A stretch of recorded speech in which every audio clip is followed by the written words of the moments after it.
success. 4 steps that are quite general, but they're very important. So I want you to make sure you make notes. If you don't already section off and then, put a star in the highlights next to the sections that blew your mind and that you can implement, go ahead and do that. But the first step is to make a decision.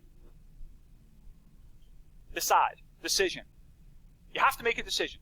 If you don't decide what you're going to do, there's a decision to do it, there's a decision not to do it, and then there's I make the excuse. So you decide to do it, you decide not to do it, or you make the excuse as to why you didn't do it. Right? That was it. That was it. Okay? Now, if you decide to do it or don't do it, you're in control. If you decide to let if the excuses take over, you're not in control. So you have to make the decision. Now, here's what I want you to do. I want you to make a decision right now by filling in the blanks of this sentence. I am, affirmations, right? I am in days, weeks, months, whatever. So I want you to let me know with capitals in the chat, I am, and then a rank name, but please don't mention your company name. I know your ranks don't have a company name attached to it. So I am, whatever the rank name, in however many days or weeks. So I am Diamond Director in 30 days. I am Unicorn Level 34 in 4 weeks. I am, alright, so I am PMD Plus in December 30, 2021. I am a leader in 3 months. I am a Target 7 in 3 months. I am an executive in 4 weeks. I am gold in 6 months. I am team leader in 30 days, says Amber McLaughlin. Peter Holgan, I am RFD in 90 days. Dion Nayland said, I missed it. Sorry. It's going fast. Whoa, it's going real fast. Danielle Ramicki, I missed it as well. I am Get 2.5, it said. I am RVP in 3 months. I am a coach in 3 months. I'm a diamond in 4 months. I am a black, let's have a look. Alright, I'm a pioneer in 90 days. I'm a 100k earner. I'm a chairman 25. I'm a sapphire star in 16 weeks. I'm a 10k in 90 days. I'm a structured emerald in 3 months. I'm a regional in September. I love it. So you made a decision. You've made a decision. Now, have you just picked that up? You go, decide. No. Because now you've already done 2 of the steps, because the second step is declare. You need to declare it. Now, you've just declared it to me. You've just declared it in front of over 2,200 people here on this platform right now, plus all the people who are watching the recordings. So you've decided, you've declared, but now you need to make sure that you have internal accountability and external accountability. The internal accountability, we'll talk about in a second. The external accountability is an accountability partner. So do you know who your accountability partner is? Is it your upline? Is it your sideline? Is it your downline? The accountability partner that you have, if you're in trouble or you're not being consistent, are they going to give you a good old virtual slap? Are they going to give you a kick up the backside? I've got shorts on, just for those of you who didn't see the shorts. There we go. Right? Have you? Have you got that external accountability partner? If not, then the declaration, who cares? You know what? No one's watching anyway. I'm just letting myself down. Who really cares? When you have someone to let down, you are more likely to stay with the path and do the work. When it's just got yourself to let down, no one cares. I'll start again on Monday. Anyone ever said that before? Anyone ever said that before? I need to lose a bit of weight. I'm going to get a 6-pack by Christmas. I'll start on Monday. And then they do the Monday training. They have a rest day on Tuesday. I love my rest days. Day on Wednesday. Then oh God, I'm so tired. I feel great. Thursday, I'll have a rest day and I'll scoff my face with ice cream. Ooh, my ice cream. Friday, I can't be bothered today. I'll start again on Monday because I like Monday and Wednesday. Don't like Fridays. Friday's nearly the weekend, right? So you decided, you declared it to yourself, but now you need that external accountability. The internal accountability, this is super important. This is what I do every single day. And what I do might be a little bit different to what you want to do, but I wake up, check my phone. I know I shouldn't check my phone, but I just do. It's a habit that I just can't seem to break. But I'm deciding right now that I am, and I'm declaring it to you, I am going to break my waking up in the morning and checking my phone in 3 days, right? It's done. Habit's gone. I know it takes 20-something days to break a habit, but I'm stopping it right now. I've made a declaration. So here's what's going to happen. You wake up, you go into the bathroom, you brush your teeth. You're brushing your teeth. And whilst you're brushing your teeth, or before you're brushing your teeth, I say to myself in the mirror, what's the alternative? If I don't do what I've decided to do and declared to other people, what's the alternative? If I don't go Diamond Director in 30 days, what's the alternative? Well, the alternative doesn't matter because I'll still be Emerald. Okay. So if you don't build your business and you go from Emerald to 0, what's the alternative? Work in the shop. Work as a construction manager, which would be mine. Can you imagine me as a construction manager? Hard hat on and the high-vis vest? Come on. Who gets excited about what the alternative is? Maybe you're living your alternative right now. No one gets excited about it. Maybe they do. Maybe they're like a nurse and they're helping and saving lives. Maybe. But the majority of people, no. Imagine if you take out the trash. Oh, the alternative trick. I love throwing away people's nappies. Babies' nappies. I love it. My favourite thing. Ooh, yes, it's glorious. No one does that. I mean, there's probably a few weirdos out there who do that, but you appreciate what I'm saying. So I say, what's the alternative? In the night time, before I brush my teeth, or while I'm brushing my teeth, and I'm not going, what's the alternative? And there's, Colgate getting thrown all over the window and all over the mirror. No, I'm saying it in my mind. What's the alternative? If I don't wake up tomorrow, if I do not wake up tomorrow in the morning, what is the alternative? And build a business. What's the alternative? Work on a construction site? Do you like that? No. No. I do not like the sound of that. That's just what happens. Now, here's what I want you to do.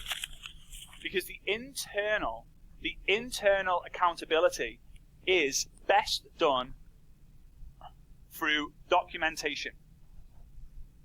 So document. I think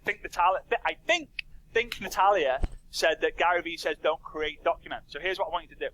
And the worse you look, the better. Now, I'm not saying that you guys look bad. I look horrific in the morning. I somehow magically find 6 bags underneath my eyes. I don't know where they come from, but they just happen. So, you go into the bathroom, you take your phone, and you document. I am a unicorn level 3 in 90 days. The next day, I am a unicorn level 3 in 89 days. The next day, I am unicorn level 3 in 88 days. Next day, guess what you do? I am unicorn 83 in level 3 in 87 days. Next day, what do you think? I am quitting. Doesn't work. My external upline quit. Sorry, my external accountability partner quit. Nah. Who cares? Who knows if I quit? In fact, if I quit, I won't have to keep paying my auto ship. I won't have to keep paying my monthly membership. If I quit, no one will know. My friends and family will be really happy that I quit because it doesn't work anyway. Hate network marketing. It's definitely a pyramid thing. Here's the thing, I'll tell you. I promise you that at the end of the 90 days, whether you hit, or 60 days, 90 days, 100 days, whether you hit the goal or not, the progression, the visual progression from the first video to the last video, you will start to notice. The energy is just different. The most successful people I know all look frickin' minted. They all look minted. And it's not because they have the money. It's because they're waking up and they're fired up. They're like, in order for me to be minted, loaded, loads of money, wealthy, rich, how many... right? In order for that to happen, do you think you've served more people or less people? I'll tell you now, you've served more people, you've changed more lives. So here's what I'm going to say to you right now. My biggest regret in network marketing was that I didn't document the beginning of my journey. I have a few photos and the odd video from time to time, but if I could show you a video of me from 12 years ago and played it, all of you guys would have thought, there's no way that's Fraser. like, there's no way that's Fraser. You need to treat your stories, lives, reels as a visual documentation, a visual journal. The private videos that you do in the morning, they don't have to be lives or stories. They have to be videos that you can see. Because the more you tell yourself internally that, you know what, I'm going to do this. I don't like the alternative, I'm going to do this. You'll wake up and you'll realize, I hate the alternative so much that I'm going to do the exact opposite to stay away from there. So, you decide, you declare, and you document. The last thing you need to do, and before I talk about the last thing, here's what I would recommend. And this is actually something that's just come to my head right now. It's kind of give myself a light bulb moment, and I'll write it down after I've finished it. But when you document, do a version that you put on the video, then maybe do a version on your stories. And on your stories, what you can do is you can add that story to a highlight, right? Now, on the highlight, you can call the highlight 90 days. Just call it 90 days or whatever you want to call it, 90 days. And then add every day, right? Add every day. Today, 90 days to go, 89 days to go, 88. There's going to be a lot of stories on there. But what that's going to help you do is it's going to help you kind of show yourself and other people that you can go the 90 days. Finish what you start, because finishing what you start is sexy, right? Finishing what you start is sexy, right? You start a diet. You don't finish it. Is that sexy? No, you're still not in great shape. You start a diet. You finish it. You look great. It's sexy. You start a book. You finish the book. It's sexy. You become a better person. You start a business. You finish it. You inspire many lives. You start a Facebook group to see if you can find yourself a husband or a wife. You finish it. You find yourself a husband or a wife. Jokes. You finish what you start. Jordan Adler started in the network marketing profession. 12 companies later, $23 million, and he'll be the first network marketer on the planet to be in space. We didn't talk about that. He'll be the first person. So, decide, declare, document, and then the fourth one, develop. Now this is in two parts. Develop the skills, which you're doing right now. And guys, are you going to know everything to build your network marketing business over the next 3 days? No. I'm still learning. Jordan's still learning. My dad is on here. He's still learning. Eric Worre's still learning. We're all still learning. There's so much for us to learn and do, but you've got to get excited about that growth. You've got to get excited about the learning. Right? This is sexy. I like it. Go on, Glenn. Right? So you need to develop the skills in order to, every time you document, every time you look at it, you're thinking, whoa, I've progressed. Because as I said earlier, inspiration comes from progression. Perfection is not inspiring.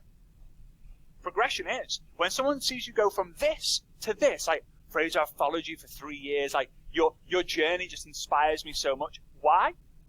Because I've gone from here to here. Your upline. Hey, I started when you were ranked 3 and now you're ranked 10. You inspire me so much. Don't try and be perfect. Don't try and be perfect. Aim to progress. You might have heard that a few times. And then, when you've developed the skills and you start to get to rank 2, rank 3, rank 4, rank 5, and so on, you then need to develop the leaders. Now, we're going to talk about this more tomorrow and on Sunday, but these are the fundamental steps. Decide, declare, document, and develop the skills and the leaders, and you will reach the top. The question you've got to say to yourself is, do you truly believe in the decision that you've made? You decided to get a ticket here.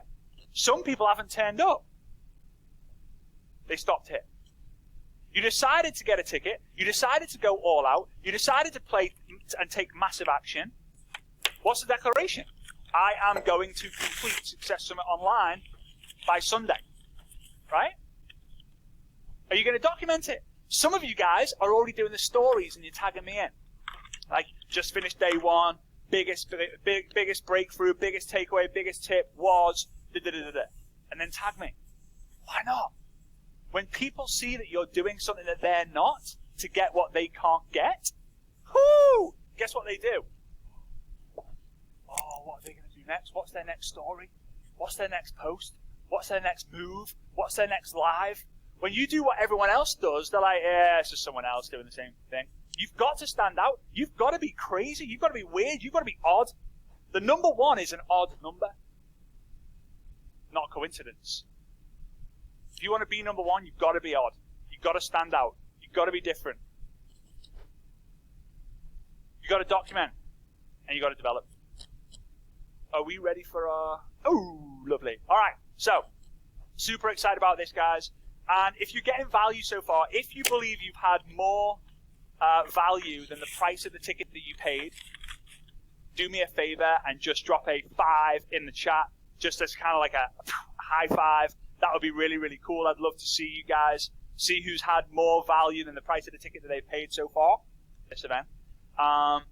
New friends, but people that I have been listening to since I was 5 years old, maybe 4 years old. My dad can put me wrong. So imagine this. Imagine this. You're in the network marketing profession. And let me know if has anyone got kids? Let me know if you've got kids in the chat. Just say like 1 boy, 2 girls. 2 girls, that's it. 1 boy, that's it. Whatever, right? Just let me know. So, woo! Torin's got 6, beast mode. So, imagine this. You're a hustler. You're a network marketing professional, soon to be professional. And you have a kid and you've got to go to an event and you have to take the kid to the event with you. Whether it's a coffee shop meeting, a hotel lobby meeting, a small hotel meeting, a big hotel meeting. So, you carry the kid in like a baby chair thingy or whatever you do for a 4-year-old kid. I don't know. Maybe they can walk on their own. Probably. They've got a baby seat. So you open the back door of the car. You put them on the baby seat. You put the belt on them. You get in the car. You start to drive. Now, when most people drive, the radio's on. But for the smart ones out there, you do not play the radio on the car from now on. Oh, you are wasting so much valuable time. You play podcasts. You play CDs. You play audibles. Audibles are podcasts. If you haven't checked out my podcast, you can go to Network Marketing Ninja Podcast. Now, as a kid, the radio was all negative and there was no podcasts. So they used to listen to these things called cassettes. Right? Cassettes. And the cassettes were like, you play it, and then about halfway through, please turn over to side B for more from Jim Rohn. And you would take it out, you would turn it around, and then you would put it back in. If you wanted to rewind, you had to put like a pencil in the cassette to rewind it. Who remembers that? Right? So, imagine my dad, my mum are going to an event. I'm on the back seat, and all you could hear is this guy's voice, and my dad being like, "Whoa, that's awesome!" I'm like, "Hey, weird." Whoa! Like pulls over, starts taking notes, carry on going, like, whoa, mind blown. Julie, did you hear? My mom's called Julie. Jules, did you hear that? Like, oh my God, this is amazing. I never seen my dad had his mind blown so much. And over the years, I was like, Dad, who the heck is this guy you listen to? He went, oh, his name's Larry Thompson. Absolute legend. I love him. I love his energy. I love his story. I love his training. I love his vibe. I love everything about him. And as I grew up, I used to always hear this guy's name, Larry Thompson, Larry Thompson, Larry Thompson, Larry Thompson, Larry Thompson. Until I found out that he was at the same meeting that Jim Rohn was at when he joined his network marketing company, and Larry ended up spending more time personally with Jim Rohn than anyone else in the network marketing profession. Now, if you don't know who Jim Rohn is, oh boy, your life is going to change by the end of this year when you start listening and reading to Jim Rohn. J-I-M, that's Jim. It's not Jimmy, like it's Jim. Rohn, R-O-H-N. Please, if you haven't heard of him, like, whoo! The guy is responsible for multiple companies reaching billion-dollar status. The guy is responsible for more people that I know who have changed their lives in network marketing than anyone else that I can think of. It's not just Larry, but his wife Taylor have now partnered, and they are giving so much value generically to the network marketing space. They're incredible human beings. They've made millions of dollars from the network marketing profession. Even more importantly, helped serve the industry. And the industry today is what it is, partly because of these two individuals. I cannot tell you how lucky we are to have them join us. They are insanely good. I want you to write down the Millionaire Training in your notes. We'll come back to it after. Pay full attention. Do not get distracted, because I want to introduce you to my new great friends, Mr. Larry Thompson and Taylor Thompson.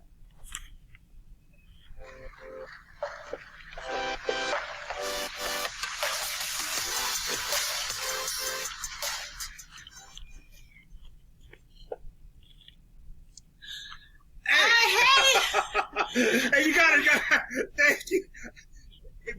Your audio was being lost as you were introducing us, and you were saying wonderful things about us, and I thought I can't hear it, so would you mind repeating it? So, anyway, we were trying to get on and off, so I hope that our connection is good. But what we did hear is love what you're saying about Simon, your dad. About your dad and about blah, blah, blah, blah, blah. Yeah. Oh, my gosh, that was so funny.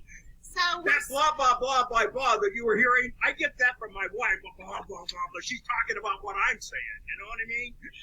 Oh, my gosh. Well, we're so happy to be here. Thank you so much, Fraser, for having this event. Thank you so much for inviting Larry and I to be here with you and your community.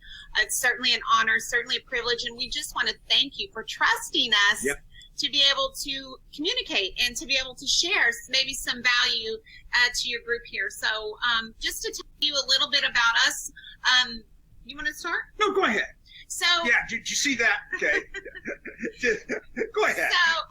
So lots of times, because whenever we talk about Jim Rohn, we talk about Larry, Larry goes back 54 years. It'll be May the 4th, 54 years he's been in this space. But he was my mentor. He was my mentor from afar. And I got those tapes that Fraser was talking about. That's what I got 28 years ago whenever I got my first distributor kit.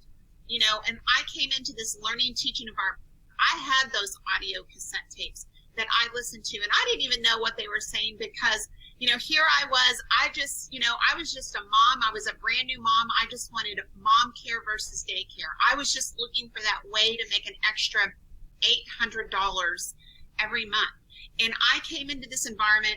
I got on these products and they handed me these tapes. And so I too was like Simon, that I was able to hear these tapes. I came into this environment and we're going to be talking about this because environment is stronger than will.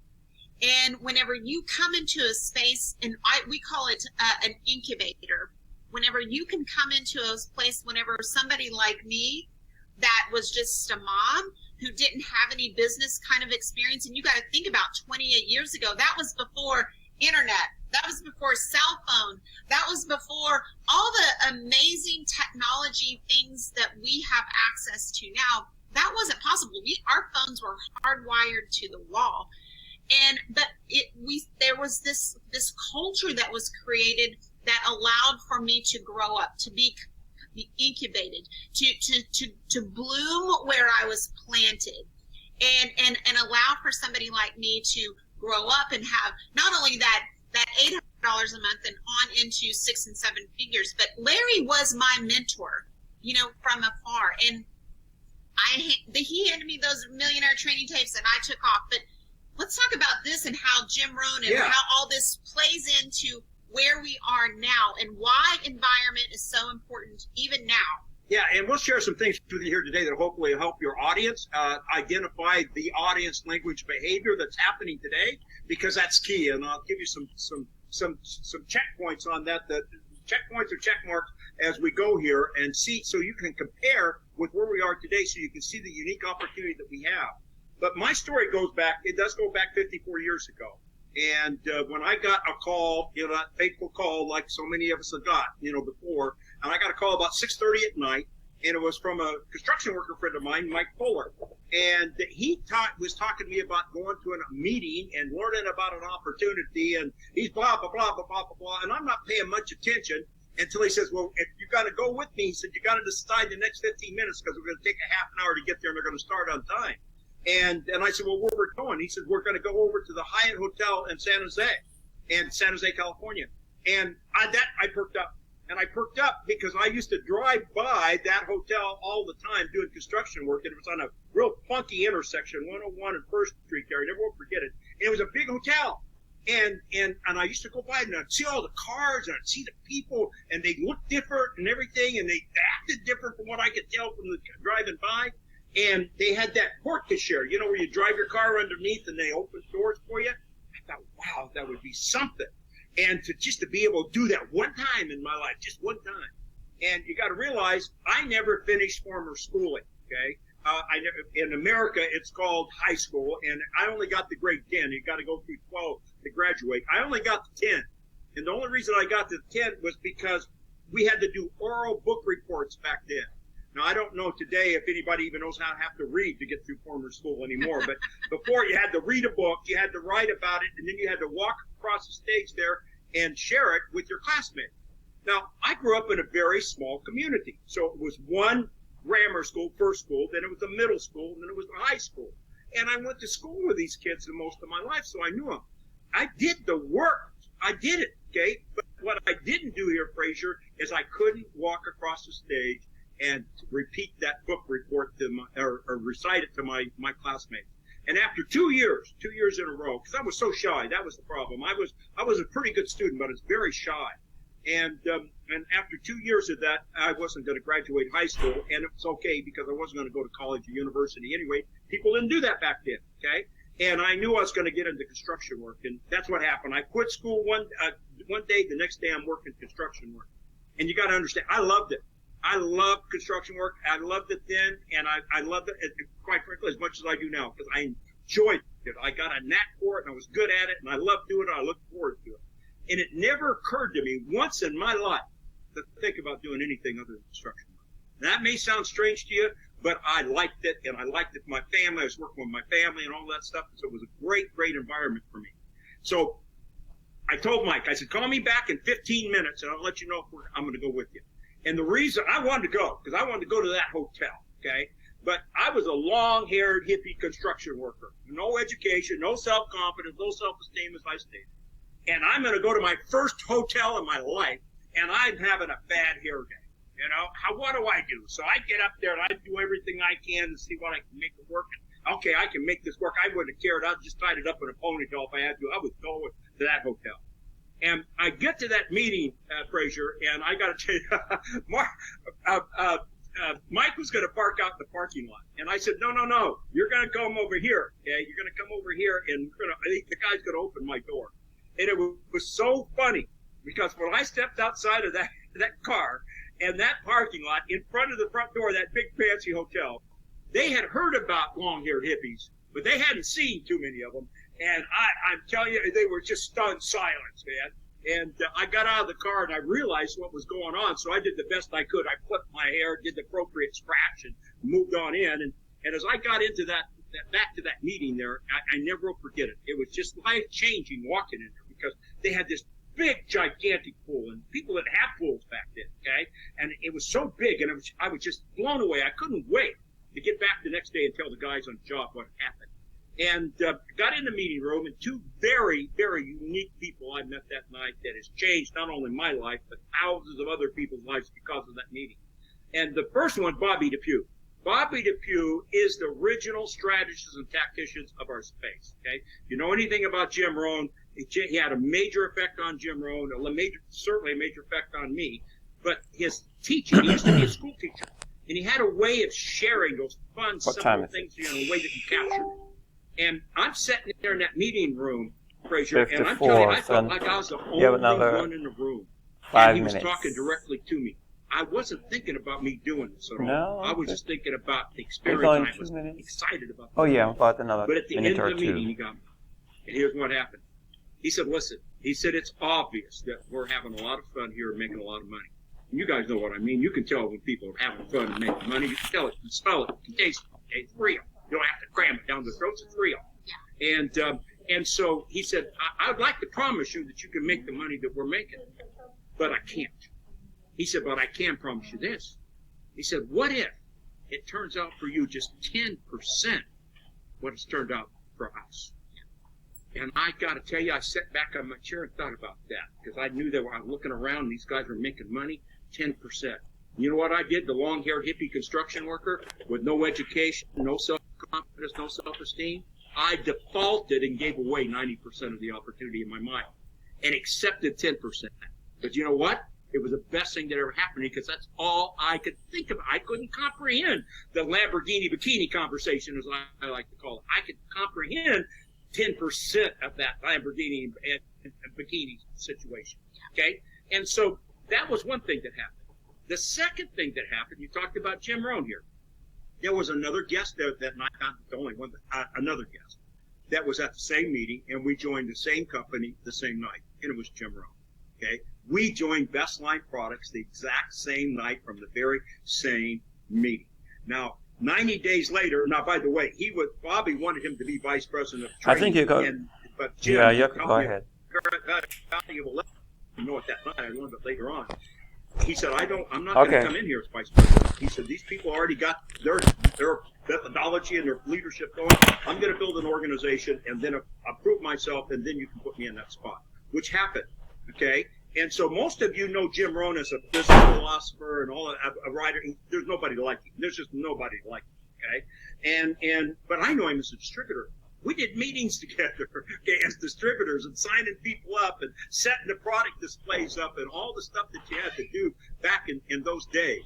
But Bobby and Jim took me, this long-haired hippie, uneducated long-haired hippie, no self-confidence, as I stated, took me under their wings. And it took me years to figure out why they took such an interest in me. But I figured it out after a while, and I do it now too. I can see it in people. That little bit of, and I know a lot of your listeners out here can, that little bit of extra desire, you can sense it. You know, you were talking about the sighting and documenting and, you know, and developing. You're talking about those things here just before you introduced us. And I'm going to tell you something, that little bit of extra desire, that little bit of extra self-determination and motivation, that little bit of extra teachability, saw it in me. And however, I can see it in people now, but I didn't know that they saw it in me. And they also had a financial sidebar to that one. They knew, got to realize, the audience back then was three-piece suits, whiskey drinking, cigar smoking, white shoes, Cadillac driving, hardcore salespeople. That's what it was. And now I'm the long-haired hippie construction worker, then they don't want me in the room. And they figured out, they knew it. If we can get this guy, this hippie, to get successful, and say, if he can do it, you can do it. And so that was my whole start in the entire profession. And that led me all the way through to 1978 when I walked into another meeting. I'm sharing this story with you because it's pertinent to your listeners, because it's been a journey. And it's been a journey of consistent growth, ups and downs, ins and outs. Anyone that just thinks you arrived because you get the title, anyone just thinks you arrived just because you get the bonus. I want your listeners to understand what we're talking about here is relevant to you right this minute. We're all going to tie this up in a really nice, pretty bow for you as we unfold this. So stay with us as we're talking about these things, because this all ties into where you are currently and how you build your business based around these fundamentals. And a big part of these fundamentals, guys, is always understanding who your audience is, what the language that they speak to each other. Okay, the language they talk to each other, not the network marketing language that we talk to each other. Okay, that's one of the biggest mistakes that I see. Even builders, I'm talking 7-figure a year earners, they talk to their prospects the way that we talk to each other. Okay, you got to talk to that audience and speak to them in a language that they understand, the one that they're talking to each other. So I think this part is real important to have, because whenever you talk about language, and I want to point out something that Larry shared in his story, and he talked about whenever he said the default position, Now, this right here is something they may not have identified it, but it was a culture that they created in that environment of that meeting room. And this is all part of the culture that you can create with your meetings and your conversations and what you currently do in your social media. This language is very, very, very important as to how you attract. It's the bait you're using to be able to attract people to you. We use attraction marketing. We use that terminology. But the question is, are we really being attractive, or are we creating resistance? And you can attract or resist based on the language you're using in the audience or the pool of people that you're fishing from. I'll use that terminology. So going back to this original conversation, long-haired hippie, no education, no background, no self-esteem, but here's what he said. If it works out 10% for you, the way it's worked out for us, it will be the best thing ever. Now, Larry said, oh, his ears opened to hear what he had to say at that point. Because before that, he was not open to hear what they would have said. If they would have said, see our fancy cars, see all the checks, how much money we have, our watches, our whatever, you understand what that language. They used a language that the audience, i.e. him, Larry Thompson, could understand. Default, 10%. He gave away 90% of the opportunity and defaulted to the 10%. Guys, we as human beings, this language still applies. Because as I mentioned to you in my story, now I'm going to take you to my story fast forward. Language, audience language behavior still apply. 28 years ago, fast forward to me, I said I was looking for a way to make an extra $800. But whenever I was answering ads in the newspaper to get to this social media ads in the newspaper. Okay, so I'm going to use his ads in the newspaper. We'll say that as a social media because you understand social media as a way for somebody to raise their hand to say, hey, tell me more about what you're doing. You know, Fraser was talking to this before this section. In your stories, right? Your stories that you're using in your Instagram, your Facebook, what you're doing in the documentation process, you're creating curiosity for people to say, wonder what they're doing. Wonder what that's all about. It's the same thing. It's just a different vehicle. So the ad that I answered inside of that newspaper could be no different than answering somebody's story on Facebook or Instagram that you're currently using. I'm trying to connect the dots so you see the relevancy in this conversation and why language is so critical whenever you've identified the audience. Now, we talk about this, and some of you may have heard this. Miguel? People talk about the Thompson rule. The Thompson rule is 80%, 80, Oscar? 15, and 5. 80% of your Roland? business, of your community, will be that Anthony? person that wants to make an extra $500 to $1,500 per month. The default. The default, right? And that may even mean somebody joining just to get their products at a discount, or maybe just consuming the products or taking the products. It falls into this pool of people. Now, I want you to think about the default. 80%, I wanted 800. I fell into that 80% pool, right? So I answered an ad in the newspaper. And this is where stories, I'm so passionate about stories. I'm so passionate about how you position your stories, because whenever you understand the positioning of your story, how you can make that part of your presentation, to allow people to come to what we call a natural logical conclusion. So this story that they shared on the other end of this phone call, they told me about this couple. Now, I was born and raised in West Texas. I grew up in a trailer park. I was the girl from the other side of the tracks. I would have never seen myself as being a top earner of anything. So whenever they told me this story, and this couple that was like not very far from where we lived, that was making $10,000 a month. Now, I didn't believe for a minute that I could make $10,000 default, 10%, right? But I did believe, if they can do that much money, if they can make that much money, surely I can make 800.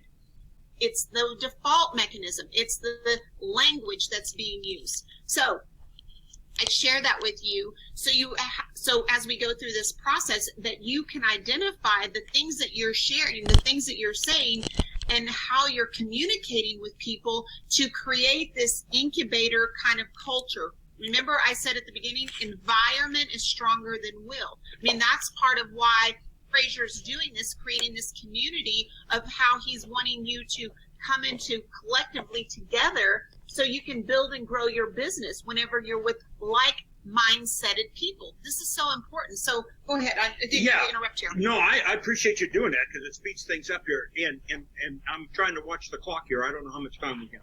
Okay. All right. And I'm going to fast forward here a little bit here because I learned my fundamentals from the original strategist. Bobby's the original strategist tactician of network marketing. I learned directly from him. Okay, that led up to 1980 when Mark Hughes got a hold of me and said, "Hey, listen, I met him in 1978. It's kind of an interesting story. I walked into a meeting again, okay, for the first time, and guess who I met there? We both joined the same company the same night. It was Mark Hughes, the founder of Herbalife. And when he got the idea in 1980 to start Herbalife, he got a hold of me and said, "Hey, come on," because he was the number one distributor. I was the vice president, and I became vice president after 90 days. And he said, "I want you to help me with this." And so we started putting together the format and the foundation for Herbalife. And I got to share this with you because it's very important. We both joined the same company the same night, just like Jim Rohn and I did back in 1968. Okay? So now, I want you to think about this. Audience, language, and behavior. You guys are doing such a great job with your social media platforms. It's working for you as a whole. But here's what you need to understand. It's got to be tied into the current audience, language, and behavior. Most of the stuff that you guys are doing out there today has been inherited from previous 2015 conceptually. Okay? And our space grew like this, especially because of social media, from about 2012 to 2015. Back then, everything worked. It didn't matter what you did. If you got on in front of the camera and burped, you got 10 people to sign up. It didn't make much difference, okay? But because it was a new medium, a delivery medium had changed. No different than when a delivery medium changed from radio to television in the 50s. It was a different delivery system. And so social media came in and was so appealing to people, and it was great. It was great. The industry grew like crazy, but the audience and language and behavior fundamentally did not grow with it, okay? It was caught up in the people today, even in our space, in social media, are making more money than ever before. But it's addition. One who gets one. We talk about duplication, but in reality, guys, you know it as well as we do. There's very little duplication because you're teaching them a delivery system that's going to change. Whatever you're using today in social media has altered from what it was in 2015. You know it, I know. It's altered since 2018. Certainly altered since 2020, okay, because of this pandemic environment. But we had a special, in 1980, we had a change coming up with Herbalife, and I think you want to share some stuff for me, sir. I want to say this because I think this is, whenever Larry said something very important that I want you to understand. Whenever we're talking about fundamentally, like we're talking about the foundation, we're talking about the principles, we're talking about concepts that never change. Whenever we talk about the delivery system, i.e. social media, whether that's an ad in the newspaper or that was a business card flyer or a fax machine, all of these things that we used to deliver the message, to get somebody to raise their hand to say, "Tell me more about what you're doing," those mechanisms have changed and evolved. The thing that hasn't changed, the thing that always remains consistent, are the fundamentals. And I want you to think about this as we're talking. It's like baseball.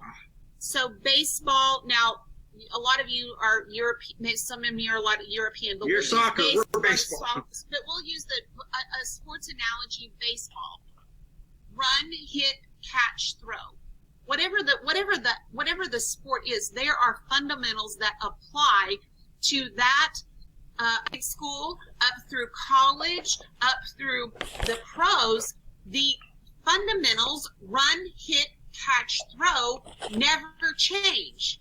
Now, you can get better at them, but the fundamentals never change. So whenever we talk about language, if we talk about audience, we talk about the things that never change, where social media evolves. If you understand these concepts and then apply it to whatever social media strategy is currently, as those evolve, then you will win every time, because now you're building on not a technique, you're building on a solid foundation of fundamental basics. Hopefully I'm communicating Very, this. very good. And by the way, these applications of techniques, where to go, what to do, and what to say, that's social media.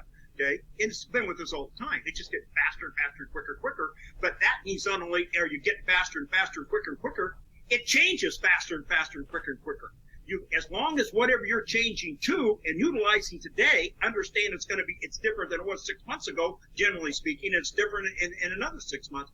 Build on the fundamental foundation of what these principles are. Understand what that current audience language and behavior is, and you're going to grow. Let me give you some. We did that with Herbal. Okay, we did that in 1980 when Mark gave me that clean slate.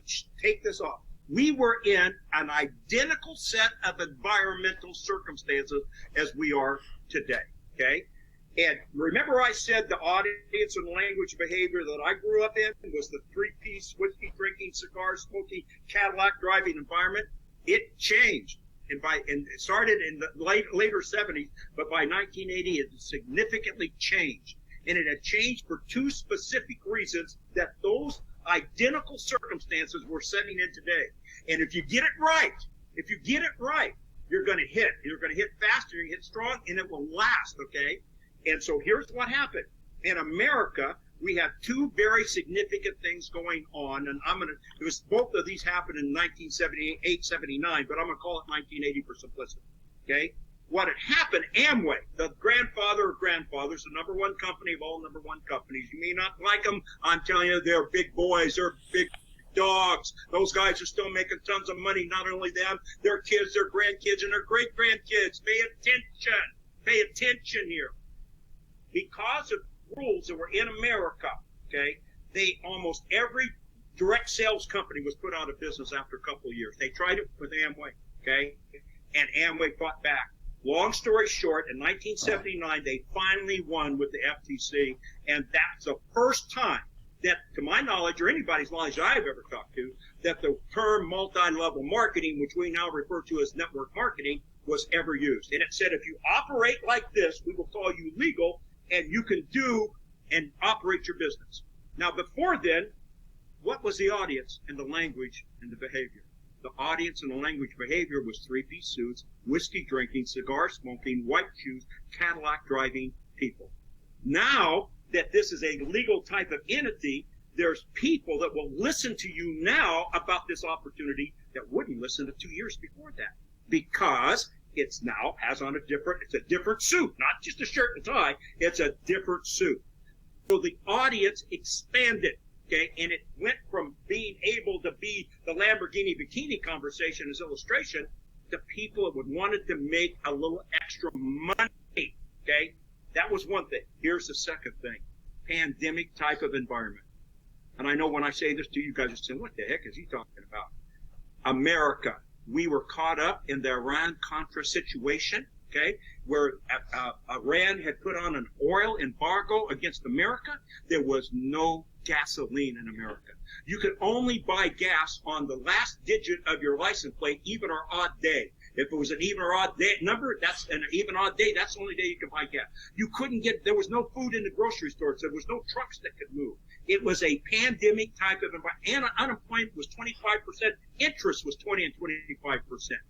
There was displaced Americans by the millions that needed to make some extra money, and some of them wanted to make 80% money, a lot of them 15% money and 5% money, as we just talked about. It opened up a different audience. You know what the audience became? The long-haired hippie construction worker. Okay, not just as an oddity, but as a reality. The stay-at-home mom, the lady truck driver, the carpet cleaner, the mattress salesman, the school teacher, okay, the waiters, the waitresses, that would listen to you now, which before they would not listen to you, but you had to have the right language and behavior that you were driving. we hit it on the mark with Herbalife. We hit it on the mark, okay? And we hit it on the mark, and we went to $100 million a month within 5 years period of time is what we did with that new audience language behavior. Guys, it's here again. It's here again. There's absolutely millions and millions of people that are out there today that are displaced and want to hear from you. And you know what? If you can identify the audience language of behavior, they'll listen to you. But you got to be quick, and you got to be fun, you got to be simple, and you got to be magical with it. Let me get into a little bit more detail on that, okay? If the audience has changed, and here, the audience was already changing because of the gig economy. You hear about gig economy, and I'll tell you about network marketers. You guys are great at hijacking language and using it, putting it in your system. But it's not just the language, okay, and the phrases, and gig economy, all this. In our space, okay, in our space in America, there's only about 6 million people in our space in direct sales. That's it. You know how many they are in our space in the gig world? Over 60 million. In our space, the majority of the people have the Lamborghini bikini conversation going on with that smaller audience. Nothing wrong with it. It works. But what if you can adapt and get into that 60 million pool just by correcting GPSing, what I call it? And what I mean by that is this. You get in a jetliner in New York City and GPS the navigational system for Los Angeles and just be a few degrees off. And when you land, you're in Denver. You're not in Los Angeles. You didn't crash. You didn't burn. You're just not where you thought you'd be when you thought you'd get there. You dial it in again, a few degrees off, and you're in Phoenix, Arizona. That's what happens, okay? So if you dial that in, you have this bigger audience that you can pick from. So just to kind of clarify some of the things that Larry's talking about here, because I think this is really important. Whenever you are identifying, when some of you, I mean, maybe over in Europe, maybe you don't necessarily understand the word gig or gig economy and what that means. And what that definition is it somebody that wants to be positioned to make extra money around maybe their full-time job or no job. Because, and I'll use the example of like an Uber, Lyft, an Amazon affiliate, Airbnb, all of these little things that you guys know, you see it on coming through your feeds, advertising ways to make extra money, because we're not competing with other network marketing companies. We're actually competing in a gig economy with all these other elements and opportunities for people to be able to make that money. And so we're sharing this with you, having an understanding of who the audience is and who is available, where the biggest pool of people is that you can fish from. And whenever going back to the Thompson rule, whenever we say 80, 15, and 5, 80%, 500 to 1,500 a month, 15%, $500 to $1,500 a week, 5%, $500 to $1,500 a day. Now, think about this. Our language as a whole from network marketing has been speaking to the 5% people, the people that want to make $500 to $1,500 a day. Now, let's think about logic and reason says if you're going to fish and if you're going to go out hunting, or if you want to speak to someone, which do you think you'll have better odds of connecting with somebody in a pool of 5%, 15%, or 80%? Now, we know in America, the numbers are 60 million, right? In Europe, the numbers are, I know, 6 million plus. Now, and just in the UK. Just in the UK. That's not counting any other country. So I haven't done the research on all the countries, but I'm giving it to you as an example. So let's say, what language are you using to attract people into your business? So this is a question to evaluate yourself in. Do I make this fun, simple, magical? Is my onboarding process and the people that I'm bringing into my opportunity conducive for a long-haired hippie construction worker? Stay-at-home mom? A stay-at-home mom? I want you to think about this, because this is all part of the behavior that you are trying to create that allows for that incubator process. Because here's what I want you, I'm going to go back to Larry's story and my story. And, you know, Simon and even Fraser, he talks about it if you listen to what's being said. Whenever you create this environment that allows for the 10%, because he had somebody that was, i.e. Bobby, i.e. Jim, that saw in him, believed in him, and saw a vision until he had the belief that he could do it himself. And I always say belief determines behavior. And a lot of times the reason why people don't start, or the reason why people don't believe or don't even continue, is because they don't believe they're good enough. So you have to create this environment that allows for somebody like Larry, long-haired hippie construction worker, like me, stay-at-home mom, that believes, hey, I believed I could make $800. I never believed I could be a six-figure top earner or anything, but I did believe just enough to make me take a step into that environment that I could do that and I could win, right? It's getting them into that environment that's conducive for growth, that's conducive, that allows for them to evolve. That's how you get the 15%ers. That's how you get the 5%ers, because they incubate. The activity is the same.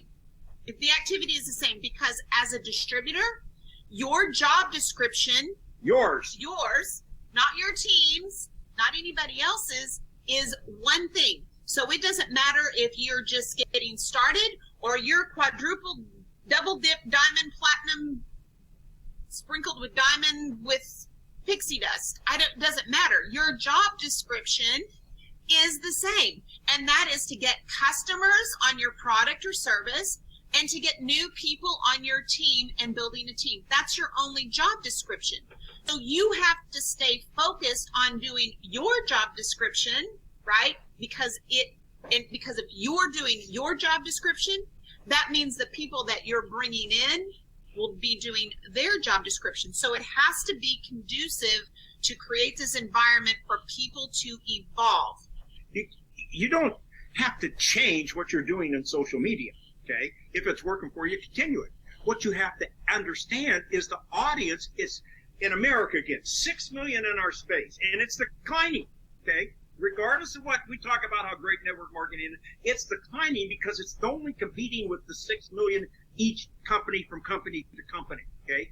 But the gig economy in America has over 60 million people in it that want to, and they have a necessity to do something extra today.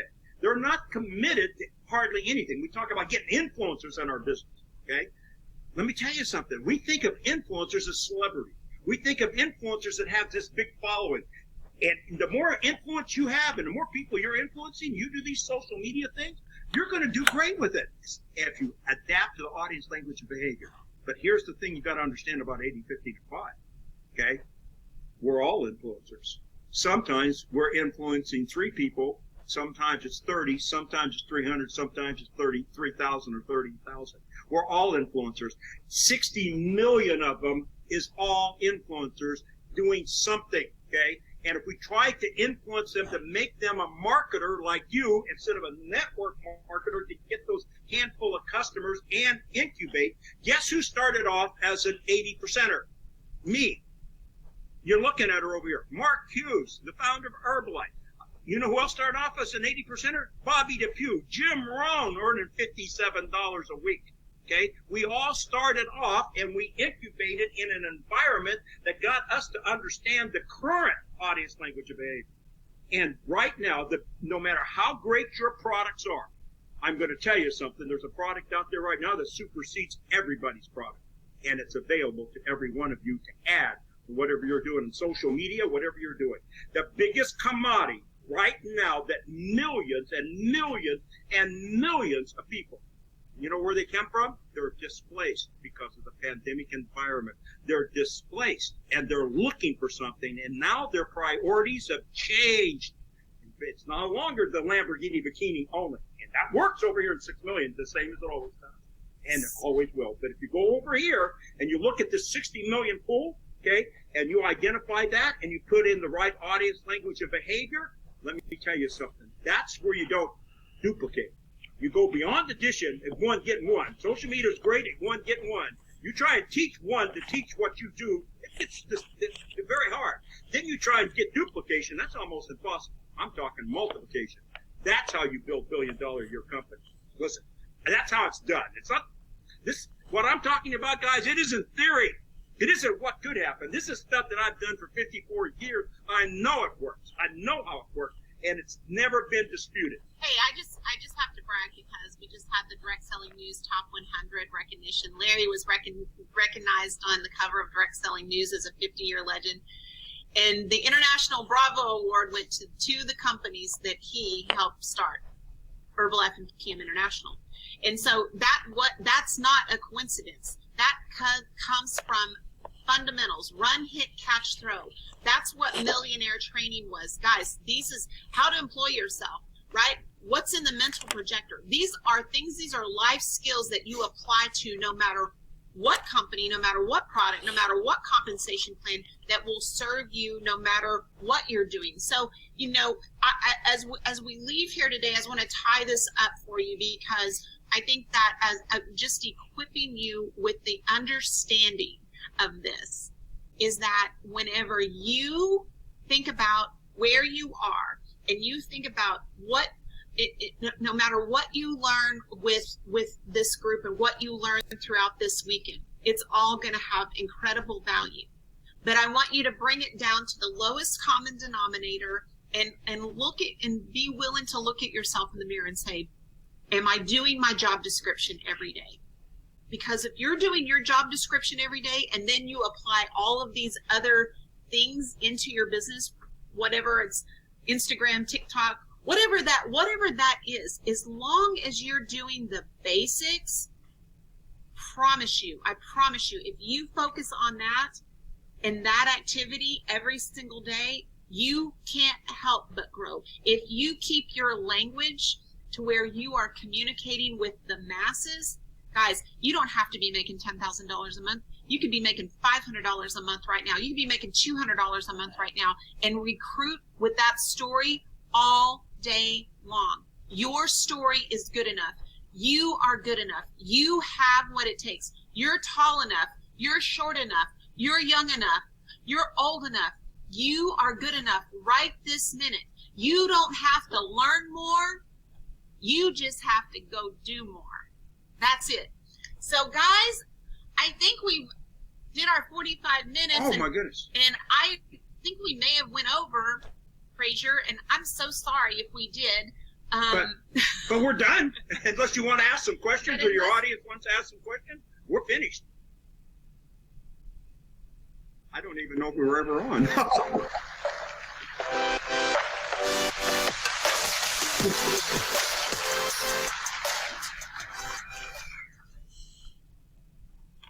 Brilliant. Oh, that was awesome. I'm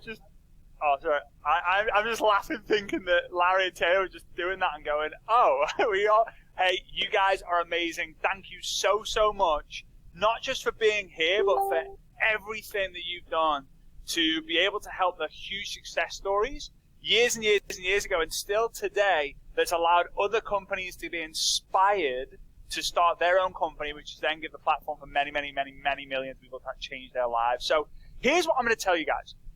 So I have heard about this rule for a long time, right? You might have heard the Pareto rule, which is 80-20, and the Thompson rule is 80, 15, and 5, right? So I want you to imagine this. I want you to draw this with me.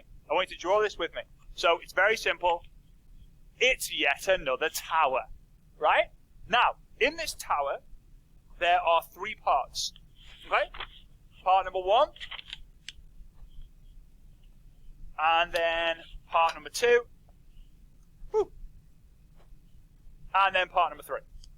So I want you to imagine that we're all going to go on a sunny holiday, and we all go on this holiday, maybe it's an intensive trip, whatever, and we get to the front desk, and we say, hello, I would like to book a room for 2, please. Husband and wife, whatever it might be. And they say, hey, what's your income desire? What's your income goal? And you're like, I know, like $0 to $1,500 a month. I'm like, okay, from your business. You're like, okay, cool. So you get put in a room in this section. Next person. That was nice. Next person comes to the desk like, hello, we would like a room for 2 people, please. And the reception comes to you and says, like, what's your income goal? And you were to say, oh, well, I mean, in between 500 and 1,500 a week would be nice. Like, okay, here's your key. You're on the 27th floor, and you're like, ooh, nice. You're in the second section. And then I want you to say, you imagine you go with your wife, or your new wife, for those of you who've been tuned into the whole session today, and you go in, you go to reception, they say, and I'd like a room for 2, please, da, da, da, da. What is your income goal for your business? And you say, I would love to make it between 500 and 1,500 a day. You get to go to the penthouse. Now, here's the problem. This is kind of like this is a tower, right? This is kind of like people's organization. The person at the top makes all the money, right? So the person is here. Then they might have, maybe they're making, $30,000 a month. Then they might have a few people in their team who are making $5,000 to $10,000 a month. Okay? And then the rest of the team are here. So, let's imagine you're on the top floor. You're on the top floor.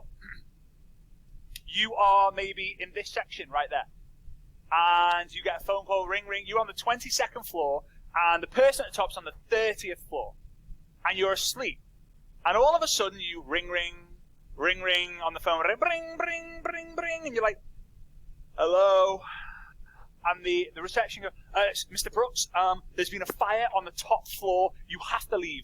Get your belongings, and then forget your belongings and meet us on the beach nearby. So you're like 30th floor. That's like 8 floors above me. That's easy. You get your pens, or you get your phone, you get your wife, you get whatever it might be, and you go downstairs. And as you're looking downstairs, you see the fire. And you're like, whoa! That is a big fire!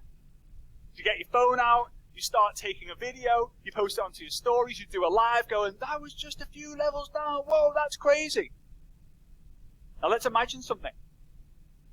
Let's imagine you're still on the 22nd floor, but the fire is here.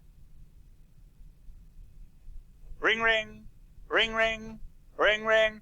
Hello, Mr. Brooks, get out of the building right now. There's been a fire about 10 floors below you. Beep. You've hung up the phone, you've absolutely legged it downstairs, you've jumped out the window with your bed sheets, holding your bed sheets to hope that it's going to help you out. Here's the thing. When the fire is below, there's motivation to grow. Have any of you guys ever heard of the saying, fired up? I'm fired up. That's because when the fire goes up, you have the motivation to get off your backside. And here's what I want to tell you. This is what I've learned. One of the biggest things that I've learned from Larry and Taylor over the years is that too many people in network marketing, they speak to the people who are closest to them in their structure, and they forget the people who are furthest away from them, who make up the majority of their business. Because I'm telling you right now, if you use the language and you talk to people like, hey, I used to be you right now. I know your goal is to make $500 a month. I'm going to help you get there, but I want you to promise me this. When you get there, you'll be open to talk to me about making $500 a week and then eventually $500 a day. If you're in for that, if you can decide that and declare it to me, I'm going to help you document and develop the skills and the leaders to be able to make it happen. Are you in? Are you in? When there's fire below, there's motivation to grow. If you only talk to your upline and you only talk to people who are around your same level, you will not get fired up enough. You have to understand that this is where the party's at. You might look all cool, but here's where you've got to tap into. That's how I learn from them. That's what I learned from them. And that is why I will always do workshops, challenges, and events that are so affordable that anyone can attend them. That's why this event, if you got the early bird tickets, was like $40. And even if you left it till the last, it was only $70. And I believe every single session that we do is worth way more than double that, way more than triple that. And this is why I do what it is, because I know that you might be watching this right now thinking, I want to get to $500 a month. And the idea of paying $500 to go attend a training, although it would change your life, I want to be able to make sure that you get as much value as you can. I'm so fired up, guys, because tomorrow is going to be straight up fire. I promise I'm going to put fire from underneath below you. Tomorrow, we're going to start off, we're going to spin the wheel tomorrow, and I'm going to reveal the third letter of the word. Then we're going to have my friend Alicia Fernandez, Inner Circle member all the way from Australia. She's got fire training. Then we've got the magical Peter Sage, who used to be one of Tony Robbins' head coaches, spoke all over the world, serial entrepreneur. He's a Success Summit veteran. He's spoken a few times on our stage. Then I'm going to be able to have the pleasure and honor of interviewing my dad in front of all you guys. It's always a good time. My dad is extremely direct, so be warned, bring your popcorn. He'll be telling you some straight up facts. Then I'm going to be doing a big training on the 20 success principles of network marketing to see how many you can tick off.